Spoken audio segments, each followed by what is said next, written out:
What should you do during the current global chip shortage? The answer is a lot simpler than you think. I'm here to give you some advice based on my personal experience. You might find yourself getting into electronics, or you're already into electronics, and you need to reorder some new chips. However, there's a current global chip shortage crisis on hand. Things like the popular Raspberry Pi Zero boards are getting harder and harder to come by, and even the basic chips, such as the ones that I like to use and program, are getting harder and harder to find. Why is that? Well, if you didn't know, the chips that we use, specifically the one that I like to use, which is found in the Arduino, are also used in cars. And there's a car shortage. If you go to any car lot right now, you're not going to see very many cars on the lot. In fact, there's not very many products in shopping malls. If you go to any department store like Macy's, you're going to find a lot of empty shelves. There is a current global shortage. Is it manufactured? Probably. Was it avoidable? I don't know. There's a lot of theories out there, but the only thing that matters is how you navigate these uncharted waters. And I think it's important for you to not sit this one out. This global chip shortage kind of reminds me of the ammo shortage. Not too long ago, ammo prices skyrocketed.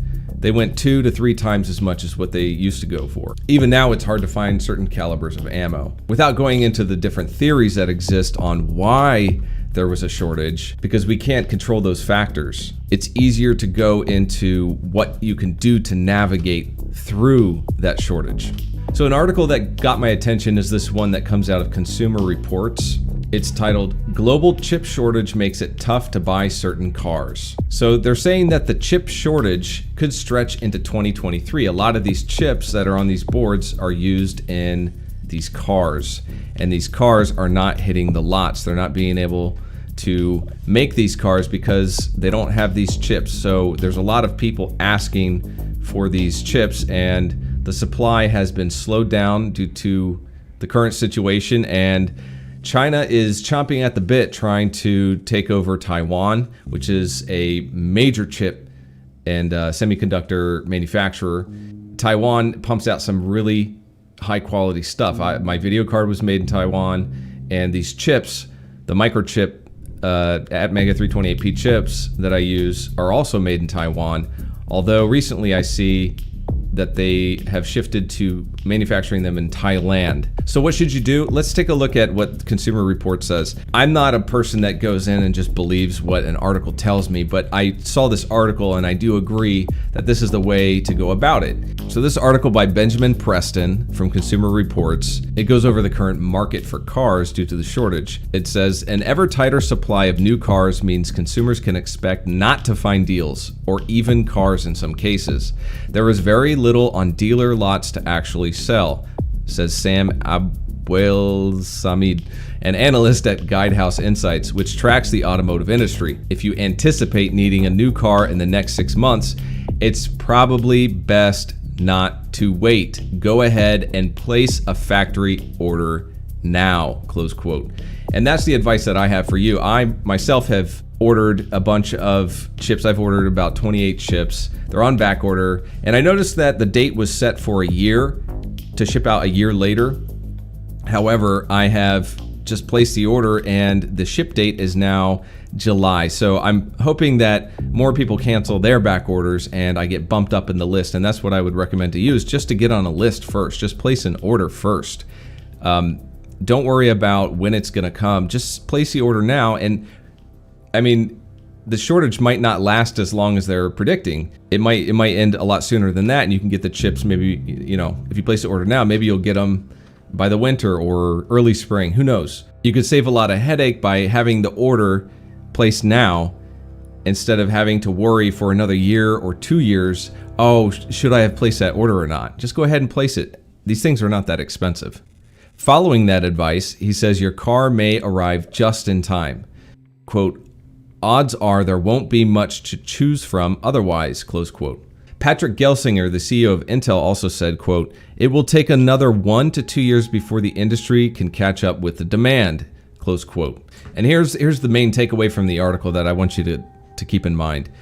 So you have 3 choices. Look at models you weren't previously considering, hold off on buying, or fix your old car if it's in rough shape. And that's the advice that I'd give to you.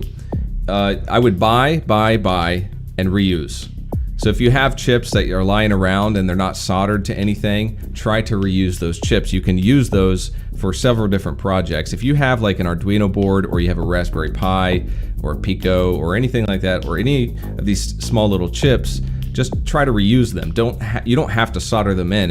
If anything, put in some female header pins and you will be able to seat that inside of those header pins, kind of like a breadboard. And that way you can pop it in, pop it out, reprogram it, and put it in something else. That's what I would recommend you do until this shortage is over. So you don't have time to sit around and wait. You don't have 1 to 2 years. Really, you should be doing this hobby or this skill. You need to be practicing it every day. It's just like drawing or painting.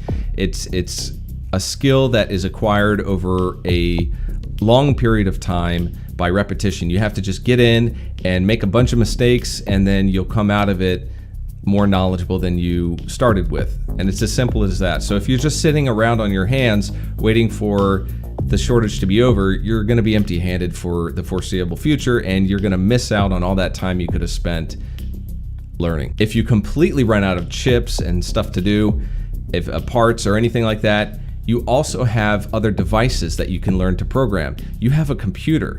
If you have a computer, learn how to use a new language to code for something. Maybe you can learn JavaScript, or you can learn Python, or you can learn C and practice that for Windows or something like that. Just learn how to do something that you have control over, and don't sit around and wait for everything to be normal again. Look, the same goes for cryptocurrency. Like back, a couple years ago, people said, "Oh, Bitcoin is too high. I'm going to wait for it to go down." Well, look at it now. It's constantly going to be fluctuating. It's a volatile market, and in volatile markets, you could just buy and think of the long term, or you can become very emotional and stress out about it and wait for it to dip, wait for stuff to come back in, and buy it then. I don't recommend that. I think that's too emotionally and mentally taxing. So go ahead, get out there, program something, just do something, and tell people about it. Show people what you did. And that's my advice that I would give to you and me. Make sure to check out my live stream that I released yesterday. It was a full tutorial going through how to program the 7-segment display to respond and display numbers after a push button. It was a test stream, but it turned out to be a lot better than I thought it would. So I'm very excited, and I plan on doing 1 to 2 streams per week, hopefully teaching you and demystifying all of this programming and electronic stuff. It's very confusing for beginners. I was very confused for many years, and now I want to help anybody to start understanding. And I think we can have a lot of fun and make some really funny things. Keep your eyes out for that next video, and stay grounded.